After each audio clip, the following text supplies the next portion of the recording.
Breaking news, Spencer Dinwiddie, kumpirmado ng miyembro ng Los Angeles Lakers.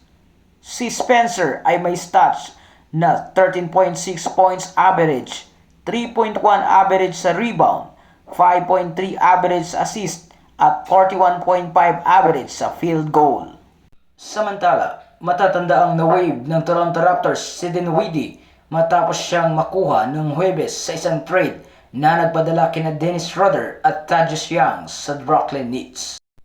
Kasunod nito ay plano ni Spencer Dinwiddie na pumirma sa Los Angeles Lakers sa sandaling maklear niya ang waiver ayon kay Shams Charania ng The Athletic.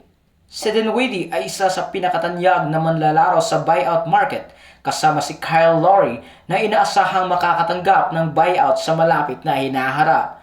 Isa sa kanyang mga dating kupunan, ang Dallas Mavericks, ay kabilang sa mga contenders na humabol sa kanya. Gayunpaman, sa huli ay pinili ni Dinwiddie na pumirma sa Lakers matapos dumalo sa panalo noong Biyernes laban sa New Orleans Pelicans kasama si General Manager Rob Pelinka. Si Dinwiddie ay isang taga Los Angeles ay na-link sa Lakers sa loob ng maraming taon. Malaki talaga ang maitutulong ni Spencer Dinwiddie sa Lakers kasi kulang sila sa point guard. At isa sa matutuwa dito ay si D'Angelo Russell dahil bukod sa sila ay naging teammate noon sa Brooklyn Nets ay lubos rin niya itong hinahangaan. Kaya naman mga kabasketball ay ating antabayanan ang magiging laro ni Spencer Dinwiddie sa Los Angeles Lakers.